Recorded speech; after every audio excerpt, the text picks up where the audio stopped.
I've got 8 random questions here. You pick 3 numbers, and then whatever questions they correlate to, that is where we start. So what is your first number of 8? Number 3. This we're calling movie world. If you could live in the reality of the favorite movie or TV show of your choice, what would you pick and why? Oh my lordy Lou. Okay. Movie world. Well, I love, one of my favorite TV shows is Broad City. I'd love to be friends with those girls, hang out with them for a day. So probably that I would go to for one of my favorite TV shows, yeah. That's such a practical choice. I'm sitting here thinking like, I want to be in Jurassic Park and make dinosaurs. Yes, I should have been more adventurous, yeah. No, it's very grounded and sensible. I love it. All right, so we've got a 3. What is your second number? Number 5. I love this question. It's favorite, least favorite. I want to know your absolute favorite part of the acting process. Rehearsing, putting your costume on the first time, you name it. But then I also want to know not necessarily your least favorite part of the process, but a part where you still see room to grow for yourself and you're excited to tackle that. Wow, okay. So favorite, I think, would be on those days when you're filming, I suppose, quite a technically challenging scene when all the crew are working together. Maybe, say, for example, one of the camera guys has got a steady camera on and you've got to make sure every mark you make hits the spot because you've got to hit the lighting at the same time. You've got to hit your mark, all of that. When everyone's working together, such an adrenaline rush. So that's probably one of my favourite things about it. I love that answer. And then least favourite, what would my least favourite be? Not to be too cheesy, but probably finishing a job, because when you work on shows for like 6 months there, you see all the cast and crew nearly every day for 6 days a week. And then suddenly it's all finished and you're gone, you know. So I suppose saying goodbye to kind of companies, I'd say, would be my least favourite thing. Yeah. Oh, I love both of those answers are quite beautiful and speak to the teamwork required to make a show. I love it. Yeah, definitely. Yeah. All right, you got one more number left. What is your last pick? Number 1, let's go for. Number 1. Oh, okay. So I'm glad you picked this one because this was my only Baby Reindeer question on the list today. So obviously this show goes to some dark places after a random act of kindness, but to highlight the good that can come from them, can you recall a recent kind thing that a total stranger did for you? Oh gosh, a recent kind thing. What can I think of? Let's think. I don't know. The only thing I can think of recently that strangers are doing, but it's kind of linked to Baby Reindeer, is just coming up and sharing their stories, really, about how much it's moved them. That's always so nice to hear. Because I think when you do this business, so often you're in jobs that might not even get watched. And then when you're in something that so many people are watching and feel moved by, it's so great to hear what it's meant to them all. So quite a lot of strangers are coming up to say how much they loved it or how much it affected them. And that's lovely, I have to say. Yeah. That's a perfect answer. That question was a layup for you, given what's going on right now, and I love it. I think one of the coolest things. I think there's many exciting ways to break out in this industry, but the way that this show and all of you have kind of like taken off out of the blue, it feels like all that success and praise has purely come from the fact that you made an extremely good and thoughtful product. And I don't know, as someone who loves this industry and wants to see quality work flourish, it means a lot to me to see that. Yeah, I think that's what it's showing. I think it's showing that audiences want complicated, truthful, honest stories. They don't like everything tied up in a bow at the end, and that's what's so great about this show, is it Richard's written it so incredibly. It's so honest and moving and complicated and messy, and there's not really a goodie or a baddie. You know, it's not a stereotypical story in that sense. So I think that's what everyone's really responding to. Yeah, it just shows that people are hungry for that, hungry for interesting stories. What's up, everyone? Welcome back for a new edition of Collider Ladies Night. One that I'm very excited about because, like most of the world right now, I am utterly obsessed with Baby Reindeer, and I think Jessica Gunning's performance is absolutely phenomenal. It is so nice to meet you, and congratulations on the show. Thank you so much. So nice to talk to you.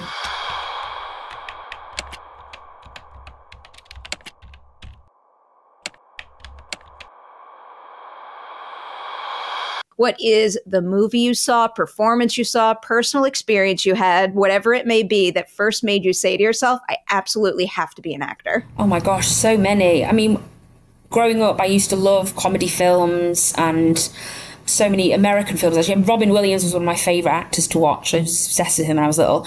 And all my family is very funny, so we would always gravitate towards comedy movies. So I suppose that was my first in terms of what I would watch. But then I also loved doing drama at school. And so I think my earliest memory was making people laugh. I think that's when I kind of got the buzz, because we did a class which was called like a reality sandwich. So it was like a little sketch idea almost with improv, where you'd start something in normal life, you'd go into the reality, and then you go back to normal life. And the thing that I chose to do was a little girl who couldn't read, and then in her fantasy she was a Shakespearean actress, and then it went back to reality, and it made everyone, for some reason, everyone cracked up. And then I got the bug from that moment on, really, and I was like, this is nice. Imagine if you got to do this for a job.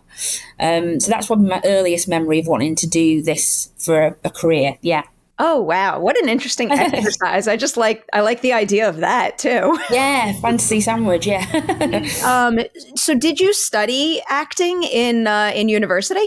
Yeah, I went to a place called Rose Bruford College I'm in LA, over in London. Yes, I went there when I was 18. I went there 3 years, degree in acting. Yeah. Okay, big question about studying a craft like this in a formal program like this. Can you tell me something you learned in that program that you still find yourself using to this day? But then I also want to know something that all the schooling in the world never would have prepared you for when you hit your first set. I always remember a lesson about a squeaky door, and it was a teacher that was explaining how in a scene he watched in a theatre production, a guy was creeping out of a room and the set door squeaked, but he didn't react to it because obviously it wasn't in the play, and it kind of ruined the moment because he didn't react in the moment to the squeaky door. And so I always remember that when I'm on set or on stage, to try and be as in the moment as possible. And if something happens that's wrong, react to that. And I remember actually I went to see a play of Hedda Gabler with an amazing actress called Eve Best. And I saw it twice. And on the first night I saw it, she was wearing this beaded necklace and she made a move and the beads went everywhere. And she's used this speech one by one. She put the beads into this glass jar. And I was like, that bit was amazing. And then I saw it again and it didn't happen. And so she'd just done it in the moment because her necklace broken. So I was like, that is classic squeaky door, because she just went with it. And I was like, amazing. So that's a really good lesson to remember from drama school. That's a good one. But then in terms of what it doesn't prepare you for, I don't know. I suppose waiting for jobs, maybe. I think you expect to maybe, I sometimes go back to speak to the third years at my old drama school and I say, think about actors that you really admire and think about the journey it took them on and how long they probably went without work. So live your life as well as wait for the next job is what I think it should really prepare you better for. Yeah. Oh, I totally understand that. As someone who likes to go, I can't even wait a couple days between interviews. So the pressure that comes with having to wait so long between jobs, especially when you're pursuing an art that you love so much, and I imagine fills you up. It's not easy. Yeah. It's not easy. No. So you hit the ground running. There are many projects that came before Baby Reindeer. To tap into a couple of them right now, another big question here. Of all of your earliest shows and films, which would you say taught you the most about what you value in an on-set environment? Wow. Okay. I think probably going back to that ensemble feel. I was in a film called Pride. And that was had an amazing cast. And we filmed it probably over only 6 weeks or something, very short. But it was directed by an amazing theatre director called Matthew Warchus, who's also now done Matilda the musical on film. But he's very good in filming in a theatrical way. So it felt like we were all an ensemble. So doing that film was very much, I really missed it when we finished that because of just such a great group of people. And that was based on a true story. And I don't know if you've seen the film Pride, but it's really feel good. So that was an amazing thing to be part of. Yeah. I love how many people are discovering that film because of this show's success. That's great. Another thing that is the coolest thing about seeing someone's career and platform skyrocket is that everybody goes back and discovers all the work that came before it. And I love it. So tap into one other title here and kind of turn that idea towards your personal craft. Can you name a past project that redefined what you thought you were capable of as an actor, a time on set when you kind of exceeded your own expectations for your work? Oh, wow. What a question. I can't think really. I suppose when I do a TV show called The Outlaws, which is Stephen Merchant's series. And I think that really taught me how to also think of the writing side of things and more structurally. And I was lucky enough to be in the writer's room for the third series of that. So that was kind of bridging from just acting over into the kind of behind the scenes a little bit more. So it made me really appreciate the skill that goes into telling those stories, how much work goes in before actors even come to set, which is also gives a whole new meaning when an actor arrives on day one and says, you know, my character would never say that. You think, well, for 6 months, there's people who've been writing that character, and I think that they would, you know. So it's always really interesting to kind of delve behind the scenes a little bit more, which I've been really lucky to do with The Outlaws, yeah. Oh, I love hearing about that. I'm a big believer that whether it's, you know, writing, directing, producing, acting, or literally any job on a set, it's always good to, I mean, maybe not necessarily have hands-on experience, but at least an understanding of what it takes for everybody to pull their job off. Oh, absolutely. I think it's the most freeing thing as an actor when you realize you're kind of a cog in this massive machine. It's why I love looking at call sheets. I'm a bit of a geek because I love watching at the monitors. I love knowing what everyone's up to, just because it's so satisfying to know that this machine ticks along and you're a small part of that, really. Oh, yeah. It's so true. I love that quality. Yeah. All right. Baby Reindeer. First, the audition process, because I was reading in another interview you had done that you really fought for the role of Martha to get that part. And it was making me wonder, for you, what does that extra kind of effort look like? What lengths do you go to get a role that you desperately want versus maybe, let's say, any other audition you might go on? Yeah, it's so funny because I read all of the episodes in one go, and I just had such a strong response to the character of Martha. I just kept feeling like I know how to do this. And I don't usually feel like that. Usually I kind of think, right, well, if this is meant to be, it's meant to be. I'll go in, do the audition. What will be, will be. But for this, I was just like, I just know how to play her. And so we... I suppose we had about 4 auditions because obviously the chemistry between me and Richard would have been really important. So I think they wanted to kind of double check that quite a lot of the time. And then I'd heard on the grapevine that the age difference was potentially a question mark. So I actually got a friend of mine who is a makeup designer called Nadia Stacey, who has now won an Oscar for Poor Things. She's amazing. She's a good friend of mine. And she was like, why don't I put a wig on you? And then you go and tape yourself and you say, look. So we did. She was amazing. I've never done anything like that for a part before. But yeah, she wigged me up and did another tape to send over to Richard and everyone and Veronica, the director, and said, look, maybe like this, try and imagine me here. So yeah, so all in all, I think I probably, over the space of about 4 months, met for the part about 5 times. Just because, you know, yeah, so, and yeah, I suppose I really did fight for it in that way, yeah. I love that. I'm curious to know if you have an answer to this question, given you just said, like, you really knew Martha during the audition process. Because I was just talking to another actor and they were explaining to me that one of the very best feelings is when you start a brand new project and, you know, you're a little unsure, you're on stable ground, but then you have that moment where you know with certainty you have just found your character. So I guess whether it was in the audition phase or maybe something that happened on set, did you have a moment like that with Martha? And if so, what was that particular piece of material?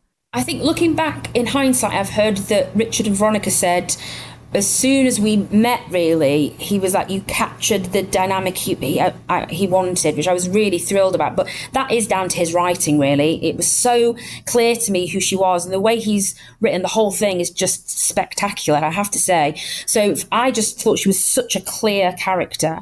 And I suppose maybe on set, the moment for me is I really felt for her. I was really like emotionally connected to her as well. And especially that final voice message that she leaves for him. That for me was kind of the core of her, really. It used to always make me so emotional if ever I read that. But there was a moment when some of the crew were coming over and they were like, oh, we kind of want them to get together. I thought, And I thought that's the kind of clever thing about this story, is that in a strange way, you were also kind of rooting for them in moments. And I think that's when I thought, oh, okay, we might have something special here, because the crew are even up and down. And when you're working on a job like that with everyone involved and invested, I think that you kind of think, okay, yeah, we might have something pretty special here. Yeah. Oh, I mean, bringing up that particular voicemail, there are so many like lines and speeches you give in this show that are just, they're burned in my brain forever. Like I can hear you do the unzipping speech, like over and over. Like that's one heck of a moment. But in general, I feel like that experience the crew had is why everyone is so enamored by this story. And like to be able to balance like enough clarity, but also address the fact that you're exploring gray area in terms of like human kindness but darkness. It's a very difficult thing to be able to pull off simultaneously, and I feel like the show does it exceptionally well. Yeah, thank you. I mean, yeah, credit to Richard and Veronica and the whole team, really. I think everybody saw it in a very specific way, and like I was saying earlier, everyone worked together just to get that balance exactly right. And I also think it is a show about trauma and people who've gone through a lot. And I think that's what bonded Donny and Martha when they first meet. They seem to meet at a time when they both kind of need each other. And I think that's what everyone also is responding to. And that's what makes it so complicated, because there's so many elements of their story where, you know, she sees him.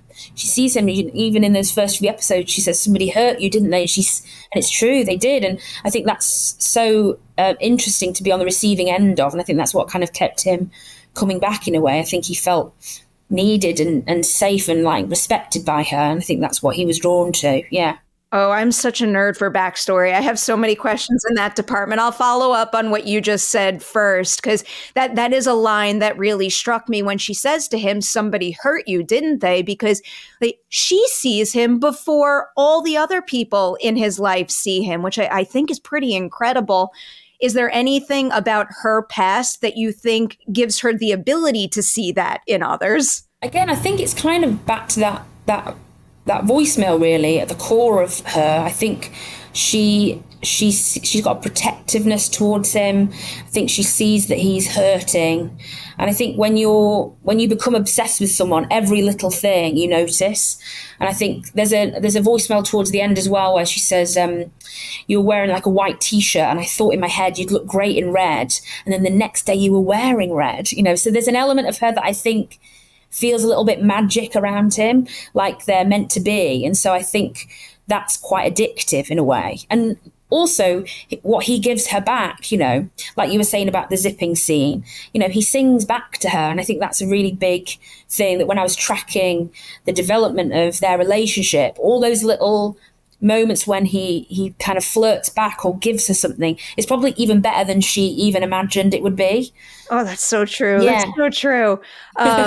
Going back to the very beginning of the show, this might be more theory or just for yourself, but for your own head when playing her first scene of the show, did you ever work out why she walked into the bar like on that day, in that moment, and in that state? In my own kind of backstory to her, I imagined that whoever she was kind of connected with before had finally said, go away. And I think that's the moment we meet her. And I maybe mentioned that to Richard actually as well, and he said that was similar in his kind of thinking. You know, we see her at the moment where she's kind of broken things off from whoever her previous person was, and that's why she's looking so kind of upset and distraught, but also slightly confused about what just happened. And so, you know, him giving her the cup of tea changes everything, as we see.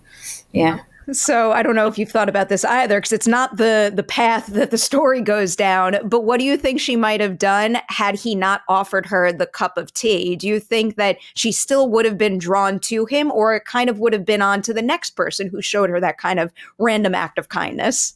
Yeah, that's really interesting, because I don't know if she would have necessarily noticed him if he hadn't been kind in that way. It feels like there is an alternative version where she's so caught up in whatever's just happened, whatever she's just left to come into the pub with. There's another world in which she could just carry on in her own world and then leave, you know, and never meet him again.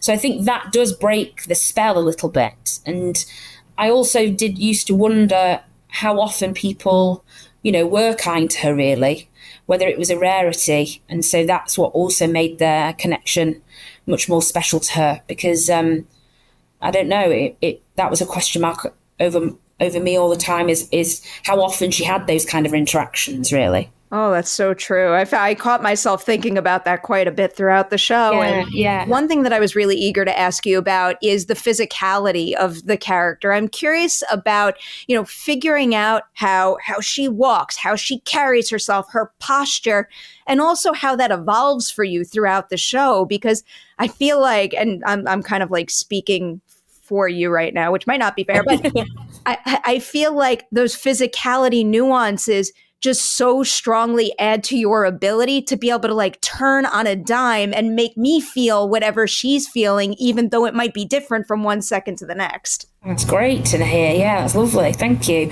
I think there's that section in, I think it's the first episode, where Donny says whenever she comes, she says, I've got to go. So there's a directness to her. There's a feeling that she always needs to be somewhere else, which I think added to how I moved, I suppose, with her. Also, costume-wise, I think it's really important. We found these white Crocs that were quite comfy but sturdy. And I think that was quite important for her to feel comfortable but able to kind of stride off whenever she needed. So that added to it as well. And that feeling of ever moving, got to go, can't stay long, got places to be, court cases to deal with, that kind of ever going. But there's also a sturdiness and a strength to her, I think, when she's with him. And obviously the scene where she sees him with Terry, that's a different kind of physicality, because the safety of her imagined relationship with him is in jeopardy and everything changes in that moment. So I think that then makes her feel kind of, I suppose, furious. And that was a very different feeling to previous scenes. Yeah.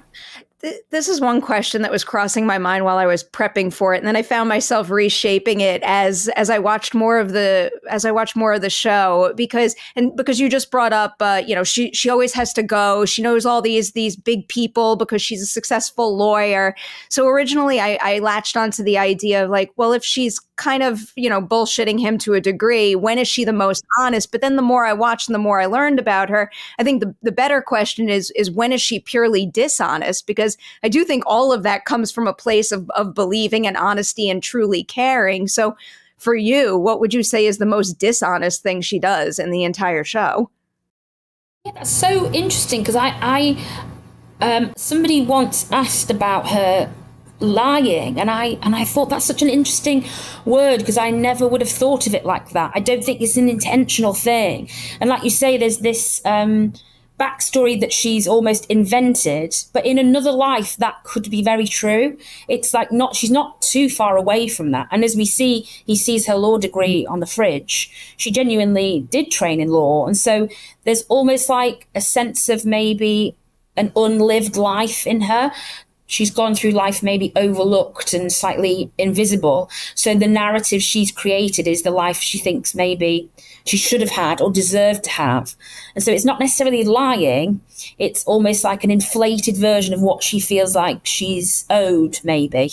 And in a way, Donny has that too, with his ambitions to be a comedian. He's like, I thought this was going to be better. I thought that this was going to be a bigger thing, which is why when they're in the cafe together, she's like, you're living your dream, look at me, I'm living mine. And in a way, that's the truth to that. So I don't actually think she's intentionally deceitful ever, really. No. Maybe even, like, I suppose the only bit is she denies maybe contacting the family, and the bit where he asks her to write an email. I suppose that slightly is a lie. But I suppose, again, in her mind, it's only... there will be a logic to that too. It wouldn't be so far-fetched that she's just doing it for the sake of lying. There'd be a reason to it in her brain. Yeah. Absolutely. I found that to be an increasingly powerful quality of the show every single step of the way. Jumping to the end. So at the very end of the show, there's VO from Donny, and it's, I devoted my life to unpacking the mystery of Martha, why she was the way that she was. I'm not sure I ever got close to finding the answer. As the person who played Martha, do you think you ever got close to finding that answer? No, I don't think I did. I think similarly to Richard, he managed to kind of create this amazing character and paint a person so full that I don't think I've ever read a character as nuanced and as detailed as that before. So, but again, I go back to that final voicemail. You know, this little baby reindeer toy was the thing she held if her parents fought and that kind of thing. And I suppose filling in gaps and making my own backstory for her, that's where I would always go back to, you know, the fact that he was her safety in a way. She really needed him, and she felt like he kind of protected her like the reindeer did. I suppose that would be where I would always go to if I had to tap into any kind of past stuff. Yeah. It's another theory thing I was thinking of at the end of the show. Do you think she regrets what she did at all after being convicted and sentenced? Or do you imagine that the future for her will be the cycle continuing? I think that's why it's a really interesting scene in the courtroom, because there's another world in which she pleads not guilty. And I think her pleading guilty is Martha's way of kind of saying sorry in a way. I think she realizes the distress that might have been caused. But again, none of it would have been hugely intentional.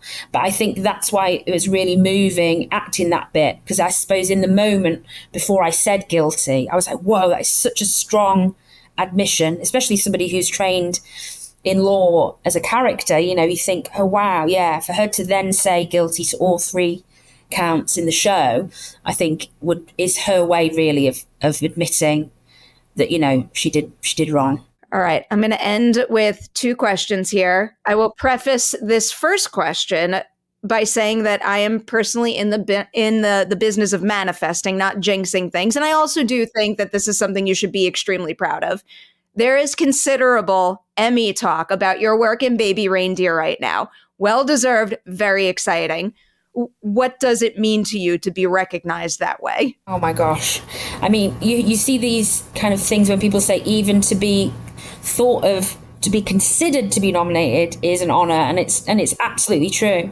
I never even imagined a world where I would even be over here in LA talking to you now after the show. So to even hear the word Emmy and Baby Reindeer and me and Richard included in all of that is just wild. It would be incredible, a dream come true, and then some. Yeah, amazing.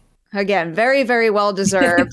That kind of thing could answer my final ladies' night question. It is a question that I've gotten in the habit of ending on always, but if you want to pick something else, have at it. So obviously we're talking during the beginning of Emmy season. Everybody loves to give each other awards in this industry, and that is super cool. We should keep doing that. But I find that nobody tells themselves good job nearly enough. So can you pinpoint something you did in Baby Reindeer that you know you'll be able to look back on and say, I am so proud of what I did right there? Wow. Well, not to, again, go back to the old thing about strangers coming over. I think in another world, Martha could have been a villain, you know. I think she could have been received as a kind of heightened version of almost like the comparisons to Misery. And I think that would have been a shame, because I think she's so much more complicated than that. So the fact that people are coming over and saying they were moved by the show or torn at the end, or, you know, there wasn't a kind of black and white response to it, I think that shows that everyone involved, Richard, the team, Veronica, all the cast and crew, I think we've done the right job, because it's not clear cut and people are moved by her. And I suppose if I were to say good job, it would be that to create a character that has got people feeling something and not just kind of reacting as if she was the bad guy. So that's something I'm very, very proud of. Yeah. Truly, truly something that you should be very proud of. I still can't get over how the show came out of nowhere and how it's kind of like consumed my brain space. And all I can do is run around wanting to talk about it with other people, because it really does an exceptionally beautiful job of exploring gray area and just like human complexity and what could drive us to do things that, you know, maybe black and white wise are wrong, but at least if you have the understanding of what's motivated someone and put them in that position, it's something well worth thinking about. And you all just like exceed with that in every single level on this show. So congratulations on your performance and on Baby Reindeer overall. It was so lovely to talk to you about it.